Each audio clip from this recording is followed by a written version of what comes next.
저는 그 고소공포증이 있는 것 같아요.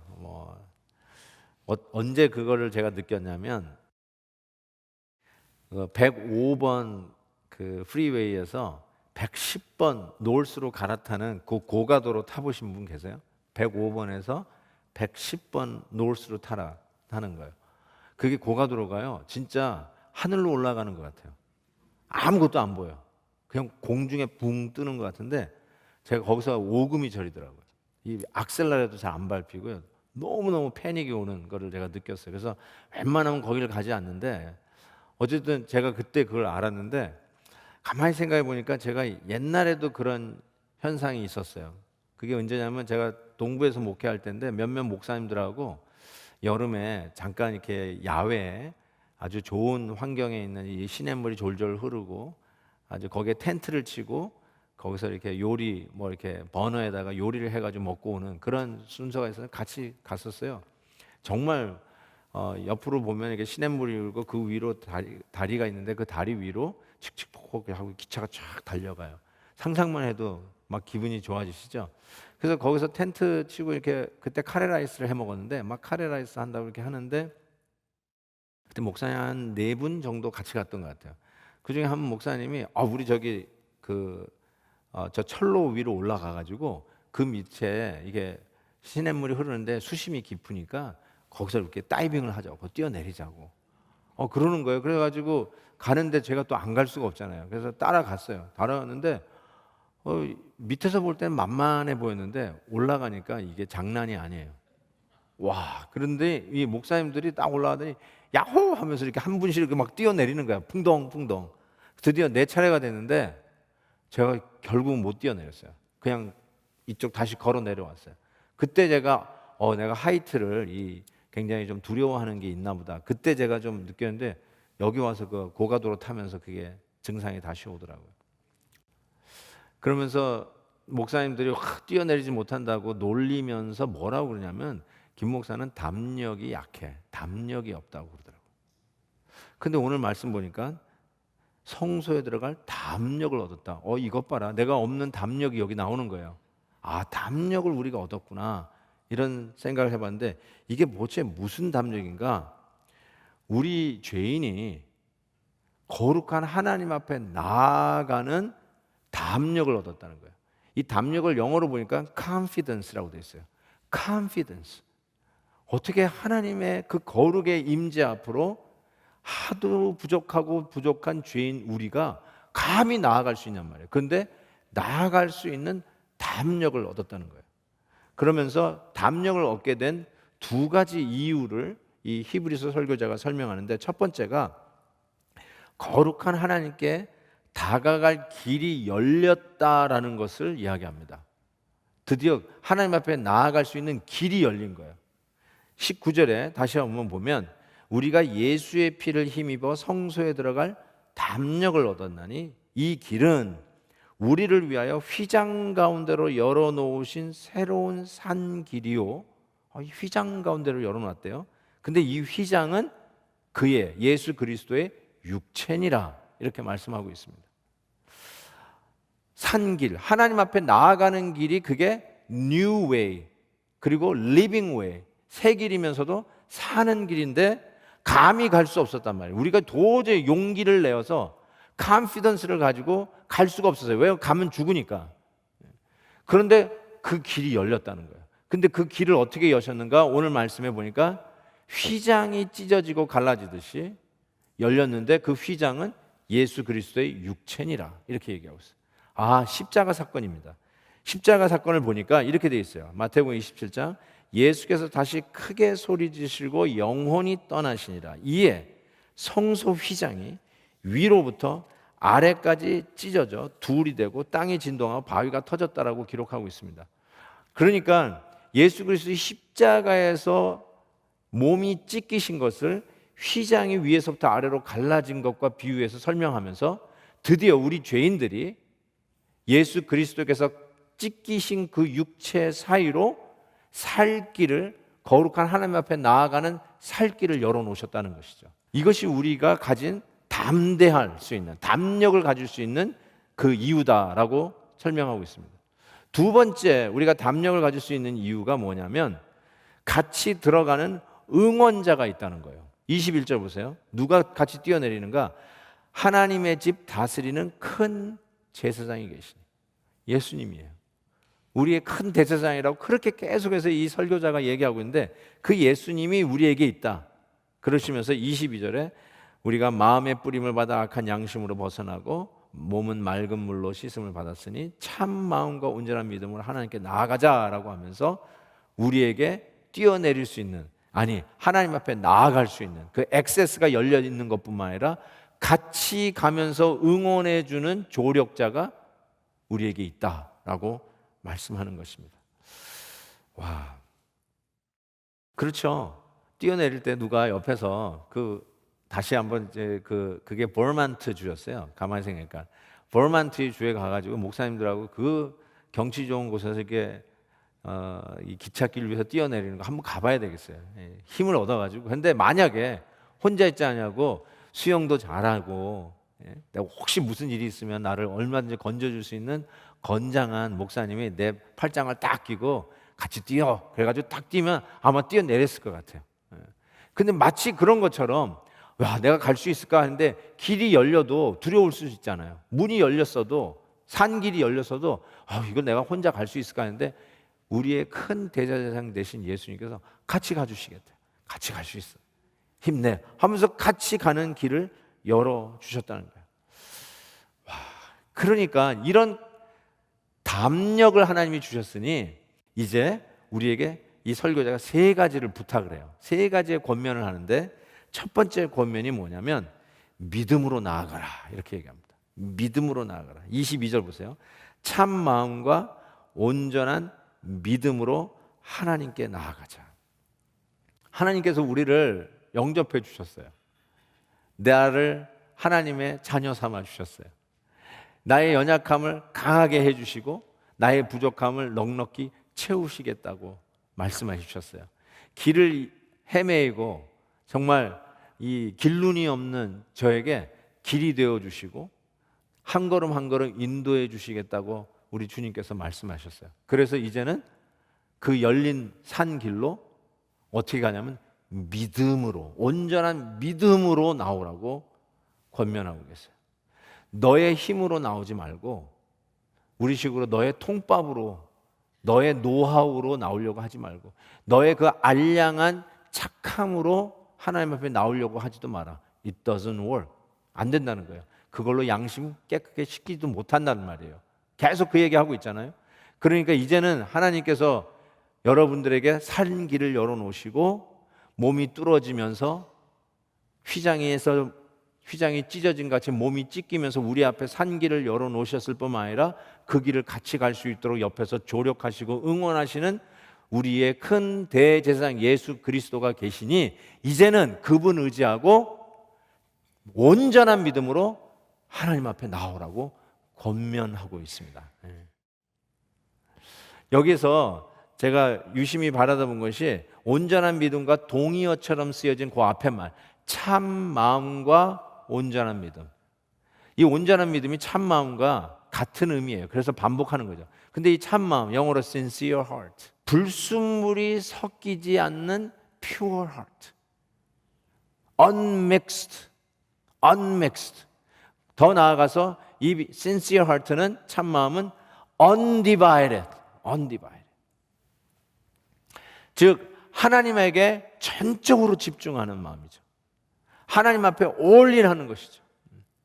내가 내 힘으로, 내 공력으로, 내 이력서를 가지고 하나님 앞에 나온다면 하나님 앞에 전적으로 집중할 수 없죠. 내 걸 가지고 나가야 되니까 내 걸 막 챙기게 정신이 없겠죠. 그런데 이제 하나님께서 산길을 우리 앞에 열어놓으시고 우리의 대제사장들 예수님께서 옆에서 격려하시면서 그 길을 같이 가주시는데 딴 거 볼 이유가 없다는 거예요. 다른 거 거기에 첨가할 이유도 없고 오직 유일하게 하나님의 은혜, 하나님만 생각하고 full attention, 하나님에게만 집중해서 예배 드릴 수 있다는 거죠. 하나님 앞에 그렇게 나오라는 거죠. 오늘 우리가 예배 드리는 이 시간이 그런 시간이어야 된다는 거예요. 우리가 온라인으로 예배 드리면서도 그 유혹이 제일 크지 않았을까 싶어요. 온라인으로 예배 드리다가 주전자에 물이 끓으면 또 가가지고 끄고, 쉽게 얘기해서 엉아 그 애가 울면은 또 예배 드리다가 아이고 또 애가 가가지고 애기 기저귀 갈아주고, full attention, undivided attention을 할 수가 없잖아요. 근데 우리가 하나님을 예배할 때 그렇게 집중하라는 거예요. 다른 거 섞이지 않게 full attention을 드리라는 거죠. 두 번째 권면은 뭐냐면 소망을 굳게 잡으라고 이야기합니다. 소망을 굳게 잡으라. 22절부터 읽어볼게요. 우리가 마음의 뿌림을 받아 악한 양심으로부터 벗어나고 몸은 맑은 물로 씻음을 받았으니. 23절 보세요. 약속하신 이는 믿으시니.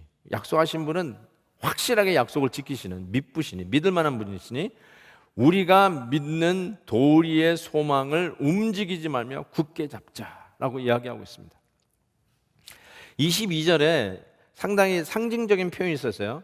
다시 22절 보시면 마음의 뿌림을 받았다, 또 몸은 맑은 물로 씻었다. 이거를 제의적으로 의식, 리추얼로 바꾸면 지금 우리가 행하는 어떤 의식을 이야기하는 것 같습니까? 마음의 뿌림을 받았다, 몸을 맑은 물로 씻었다. 이거를 우리가 지금 예배 안에 들어온 예식, 의식으로 한다면 뭘 것 같습니까? 맞습니다. 세례식입니다. 세례식. 세례라는 것은 우리가 처음으로 세상을 향해서 나는 예수 그리스도에게 속한 그리스도인입니다 라고 하면서 세상을 향하여 선포하는 게 세례식이에요. 그래서 이슬람교를 믿는 그 이슬람권에서 예수 믿는 사람들이 흘러가는 강가에서 지나가는 사람들이 보는 그 퍼블릭 세팅에서 세례를 퍼블릭하게 받는 거예요. 퍼블릭 세팅에서 나는 이제는 예수 그리스도에게 속한 성도입니다 하고 세상을 향하여 선포하는 게 세례식이거든요.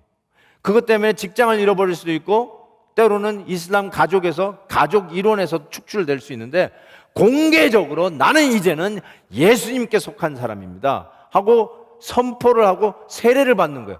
똑같은 의미로 이 히브리서 성도들이 마음의 뿌림을 받고 스프링클, 그리고 몸을 정결한 걸로 씻어서 예수 그리스도 안에서 이제는 나는 성도입니다, 예수 믿는 사람, 예수께 속한 크리스찬입니다라고 선포를 하는데 그때 뭐라고 외치냐면 예수 그리스도는 나의 소망입니다 하고 외치고 세상을 향해서 나는 그리스도에게 속한 자인 걸 선포합니다. 근데 예수 그리스도가 나의 소망입니다라고 선포하는 그 순간부터 이 성도들은 어려움이 시작이 되었어요. 핍박을 받기 시작했어요. 직장을 잃을 수도 있고 심지어는 생명의 위협을 받게 되었다는 사실입니다. 자, 그런 성도들에게 지금 히브리서 설교자가 뭐라고 얘기해요? 예수 그리스도가 우리의 소망이니 그 소망을 흔들리지 않고 움켜잡으라는 거예요. 그 소망을 붙들고 흔들리지 말라라고 권면하고 있어요. 왜냐하면 약속하신 이는 믿으시니, 약속하신 자는 한 번도 약속을 어긴 적이 없고 이루시는 분이니까 그 예수님을 내 소망으로 믿고 확실히 붙들라는 거예요. 여러분에게 묻습니다. 여러분은 어떤 소망을 가지고 하루하루를 사십니까? 그냥 아침에 일어나면 그냥 눈이 떠지니까 그냥 아이고 또 살았나 보다 그러고 사시는 겁니까? 도대체 뭘 기대하고 사십니까? 이 코로나 상황 속에서 아유 코로나 있을 때는 그냥 집에서 있으니까 편했는데 아이고 또 이제 나오라고 그러네. 아이 귀찮아. 그래서 그냥 또 둘레둘레 하고 또 직장 다니면서 그렇게 사시는 겁니까? 성도들은 소망을 붙들고 살아가려고 그러는데 어쩌면 이 소망이 혹자에게는 그냥 무슨 뭐 개념인가? 무슨 추상적인 것이 잘 잡히지 않을 수가 있어요. 그러나 이 소망에 대해서 이미 히브리서 설교자는 히브리서 6장에 이렇게 이야기하고 있었어요. 우리가 이 소망을 가지고 있는 것은 영혼의 닷 같아서 튼튼하고 견고하여 휘장 안에 들어가는 것 같다라고 얘기했습니다. 이게 얼마나 정말 우리에게 힘이 되는 메시지냐면 그냥 뜬구름 잡는 게 소망이 아니고요, 그냥 무슨 추상명사 같은 게 소망이 아니라 얼마나 구체적이고 실제적이냐면 배에게 있어서는 닷과 같은 것이 우리 성도들이 붙들 소망이라는 거예요. 그냥 뜬구름이 아니에요. 그냥 이랬으면 좋겠다라고 하는 막연한 기대가 소망이 아니라 얼마나 구체적인지 배에게 있어서의 닷과 같은 거라는 거예요. It's like an anchor to a ship. 배는 절대적인 순간에는, 모든 엔진이 나오고 파워가 나갈 때는, 절대절명의 순간에는 그 닷 외에는 다른 기대할 게 없고 소망하고 바랄 게 없는데, 배에게 있어서 이 닷이 그렇게 구체적으로 실질적으로 소망이 되듯이 예수 그리스도가, 옛날에는 눈에 보이는 성전에 가서 예배를 드렸더니만 보이지 않는 예수님, 그래가지고 약간 뭔가 좀 서먹서먹하고 허전한 것 같아서 다시 옛날로 돌아가려고 하는 그 히브리서 성도들에게 예수 그리스도는 영혼의 닷과 같던 것이다. 배에게 있어서는 그 가장 구체적이고 힘이 되는 메시지라는 걸 묻고, 예수 그리스도를 소망으로 움켜잡고 이 코로나 숲과 같은 어려운 숲을 뚫고 가라라고 권면하고 있습니다. 막연한 게 아니에요. 뜬구름 잡는 게 아니에요. 우리가 예수 그리스도가 소망이 되면 황제 앞에서도 이렇게 당당할 수 있다라는 사실입니다. 이게 우리가 하나님 안에서 confidence, 담력을 얻기 때문에, 담력을 가졌기 때문에 바로 이 믿음, 그리고 이제는 소망의 권면을 넉넉히 붙잡을 수 있다라는 뜻입니다. 자, 세 번째 권면이 나옵니다. 자, 믿음, 소망 얘기했는데 세 번째 권면은 뭘까요? 사랑, 맞습니다. 25절에 이렇게 얘기합니다. 서로 사랑을 격려하라고 권면하고 있습니다. 24절 보세요. 서로 돌아보아 사랑과 선행을 격려하라, 이렇게 얘기하고 있습니다. Let us encourage one another. 한편 뻔한 얘기를 해서 서로 사랑하자라고 하는 말이 진부하게 느낄 수 있어요. It's like an old cliche. 그렇죠? 뭐 저런 얘기를 또 하냐? 늘 듣던 말인데 새로울 것도 없고 신선할 것도 없고. 그런데 우리가 하나님 앞에서 담력을 얻었기 때문에 주는 권면인데, 그 담력을 얻었기 때문에 왜 이걸 격려할까라는 생각을 해보게 돼요. 근데 이것이 정말 너무나도 우리에게는 흔하고 진부한 얘기이면서도 잘 안 지켜지는 말씀이 아닐까, 이런 생각도 해봅니다. 그래서 교회가 힘을 잃는 것이 아닌가. 저에겐 좀 충격적인 기억이 하나 있습니다. 제가 필라델피아에서 다녔던 교회에서 있었던 일인데요. 참 좋아했던 집사님이에요. 참 좋아했던 집사님인데 어느 날 교회를 떠났어요. 안 보여요, 교회에서. 왜 그런가 이렇게 봤더니 나중에 알고 보니까 여호와의 증인에 가 있어요. 교회를 떠나서 이단에게 간 거예요. 이해가 안 되는 거예요. 아니, 그렇게 예수 잘 믿고 자녀들도 정말 성실하게 예수님을 잘 믿었는데 어떻게 그런 일이 있을 수 있을까? 근데 나중에 그래요. 간 이유가 그래요. 거기에 사람들이 사랑이 그렇게 많대. 이단들이 그렇게 사랑이 많대. 이단들의 교리가 우리가 배우는 교리보다 훨씬 탁월하고 설득력이 강해서 간 게 아니라니까요. 그래서 정말 진리를 가지고 있는 우리들이 방심하고 있는 순간에 진리도 없는, 왜곡하고 있는 이단들이 이런 거를 통해서 사람들을 유혹하잖아요. 그래서 우리가 더욱더 사랑과 선행을, 진리를 가지고 우리가 더 격려해야 할 이유가 여기 있다는 것이죠. 근데 한 가지 우리가 유념해야 될 게 있어요. 이 사랑과 선행을 격려하는 컨텍스트가 중요해요. 무슨 컨텍스트냐면 바로 25절에 이렇게 나와요. 모이기를 패하는 어떤 사람들의 습관과 같이 하지 말고 오직 권하여 그날이 가까움을 볼수록 더욱 사랑과 선행을 격려하며 돌아보자. 그러니까 사랑과 선행을 격려하는 컨텍스트가 뭐예요? 예배예요. 예배 컨텍스트에서 하는 거예요. 예배는 1시간 딸랑 예배 드리고 나서 나 예배 드렸다고 집에 가는 게 아니에요. 실은 모든 사랑과 선행이 이루어지는 컨텍스트가 예배예요. 성도들의 공동체 생활이 예배 안에서 이루어지는 거예요. 예배는 예배 시간만 예배 드리는 게 아니라 예배라고 하는 삶 자체 속에서 함께 공동체의 유익을 얻는 거예요. 그래서 초대교회 성도들은 예배 때 함께 나누며 떡을 떼고 모든 자기의 소유를 나누는 사랑과 선행이 정말로 격려되어지는 예배 공동체로서의 정체성을 가졌어요. 그런데 지금 히브리서 성도들은 모이기를 패하는 습관에 젖어들고 있었어요. 마치 지금 코로나 상황 속에서 모이기를 패하는 습관에 나도 모르게 젖어 있는 우리와 얼마나 흡사한지 모르겠어요. 모이면 핍박을 받았기 때문에 모이는 일에 쉬쉬했어요. 자기가 예수 믿는 그리스도인이라는 정체성이 드러나요. 그래서 못 모였어요. 예배로 모이지를 못했어요. 우리는 다른 이유지만 우리도 마찬가지예요. 우리도 모이면 불이익을 당할 수 있잖아요. 전염될 수 있잖아요. 혹은 전염시킬 수도 있잖아요. 그래서 주정부의 당부도 있기에 우리가 스스로 서로 조심하기 위해서 예배의 문을 닫았어요. 저는 3주면 될 줄 알았어요.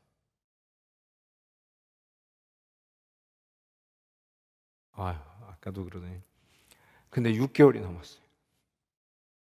이 말이 무슨 말이냐면요. 안 모이는 게 충분히 습관이 됐다는 뜻이에요. 3개월만 지나면요. 몸에 뱄니다. 습관이. 3개월만 똑같은 일 반복이 없어요. 습관이 됩니다. It's your habit. 함께 안 모이는 게 habit이 되고 안 모여도 되네. 꼭 교회 안 가도 되네. 온라인으로도 충분하네. 오히려 애들은 온라인이 더 나은 것 같아. 이런 얘기까지 나오고 있습니다. 그래서 지금 작은 규모로 제한된 유전 열기 시작했잖아요. 그때 나오는 질문들, 목사님 꼭 가야만 되나요? 아마 활짝 열려도 이 질문이 나올 거예요. 성도님들에게. 목사님 꼭 교회 가야 되나요? 온라인도 괜찮은데요. 저는 온라인이 더 나은 것 같아요. 더 편한 것 같아요. 오히려 말씀에 더 집중도 잘 되는 것 같아요. 예배당에 오면 앞에 성도님들이 앞에 앉은 성도님들이 막 왔다 갔다 이러면은 헷갈리는데 이거는 앞에 성도가 없고 그냥 화면으로만 그냥 목사님 얼굴만 뚫어지면서 말씀을 들을 수 있으니까 더 좋은데요. 꼭 가야 돼요? 이렇게 질문을 던지는 분들도 많이 있습니다. 제 답이 뭘까요? 만약에 이런 질문이라면 목사님 교회 안 가고 그냥 온라인으로 앞으로 계속 예배 드려도 전 천국 가겠죠? 저 그냥 계속 그냥 베델교회 성도라고 하는 신분 유지할 수 있겠죠? 제가 뭐 갑자기 온라인으로만 예배 드린다고 갑자기 제적 처리되는 건 아니겠죠? 한다면 여러분 온라인으로 예배 드린다고 성경 어디에 갑자기 천국 가는 이 취소되고 이제 지옥 간다 이런 거 없습니다. 맞습니다. 여러분 여전히 하나님의 백성인 것을 믿습니다. 근데 저는 이렇게 말씀드리고 싶어요. 앞으로 활짝 열려도 교회에 나오지 못하고 오히려 모이기를 피하는 습관에 젖어 있어서 온라인으로 예배드리는 게 더 낫겠다고 하시는 분이 혹 있을까 봐 그러는데요. 저는 이렇게 얘기하고 싶어요. 여러분이 집이 있어요. 여러분의 집이에요. 그런데 이렇게 저한테 물어요. 목사님, 나 집이 있는데 저 집에 안 들어가도 그 집은 내 집 맞죠? 만약에 그러시게 물으신다면 네, 맞습니다. 집에 안 들어가도 그 집은 당신 집입니다. 안 들어간다고 그 집이 남의 집 되는 거 아니고 여러분이 그 소유권을 잃어버리는 거 아닙니다. 저 그렇게 얘기했어요. 제가 무슨 말씀 드리려고 하냐면 우리가 나올 수도 있는데 만약에 그냥 온라인으로 예배드리면 안 되나요? 라고 물으신다면 전 이런 것 같아요. 마치 영적 홈리스로 살겠다고 하는 것 같아요. 집이 있는데 집에 안 들어가고 밖에서 거리에서 다리 밑에서 자겠다고요? 그게 바로 영적 홈리스예요. 왜 하나님이 주시는 이 은혜가 얼마나 중요한 건데. 지금 그래서 모이기를 폐하는 어떤 자들의 습관화가 됐어요. 몸에 뱄어요. 근데 히브리서 성도들이 모이기를 폐하는 습관에 젖어 있는 거예요. 그거 버리고 오직 그날이 가까운 올수록 더욱 모여서 예배하면서 예배 공동체로서 그 안에서 선행과 사랑을 격려하라. encourage one another. 근데 이 격려가 이런 거예요. 이 격려 제가 거기다 써놨죠. 헬라어 원어가 아주 재밌는 원어예요. 그 뭐냐 하냐면 여기서 나온 영어 단어가 paroxysm, SAT 단어. 우리 아이들이 더 잘 알까? paroxysm. 이 paroxysm 영어 단어를 한번 영한 사전 살펴보면 이렇게 돼 있어요. 발작 이렇게 돼 있어요. 발작을 이야기하는 어근이 격려예요. 어느 정도로 격려하냐면 그 사람이 경련을 일으키면서 발작을 일으킬 정도로 격려하라는 거예요. 김수사님 우리 예배 가십시다. 아이 그냥 가 혼자 가. 오케이 나 혼자 갈게. 이건 격려가 아니에요. 멱살을 잡고 가자. 가니까 너무 좋더라. 와 그냥 은혜가 물밀듯이 몰려오더라. 나 암덩어리가 떨어져 나가더라. 몸에서 어디서부터 솟는 힘인지 에너지로 충만해지더라. 와 예배의 현장감이 어떤 것인지 알겠더라. 내가 잃어버렸던 게 뭔지 이제야 알겠더라. 갑시다. 와 격려를 일으킬 정도로 발작을 일으켜. 이야 안 가면 안 되겠구나. 그렇게 격려하라는 거예요. paroxysm. 그렇게 격려하라는 거예요. 마틴 루터가 종교개혁가 마틴 루터가 이런 얘기를 했어요. 집에서는 내 안에 따뜻함과 솟구치는 vigor, 힘이 없었는데 교회에 가서 많은 사람들과 같이 예배하면 내 마음에 성령께서 불을 붙이신다. 이렇게. 저는 이 말에 아멘입니다. 정말 맞습니다. 혼자 예배 드릴 수 없냐고요? 드릴 수 있어요. 여러분 골방에서 경건하게 하나님 앞에 예배 드릴 수 있어요. 그러나 여기서 지금 히브리서 설교자가 얘기하는 것은 함께 모여 예배의 공동체가 성도들의 정체성이에요. 바로 이런 정체성을 유지하고 있는 우리 성도들이 함께 예배 드릴 때 오는 그 은혜를 얘기하는 거예요. 혼자 예배 드릴 때도 은혜가 있지만 함께 예배, collectively, corporately 함께 예배 드릴 때 오는 은혜가 상상을 초월한다는 거예요.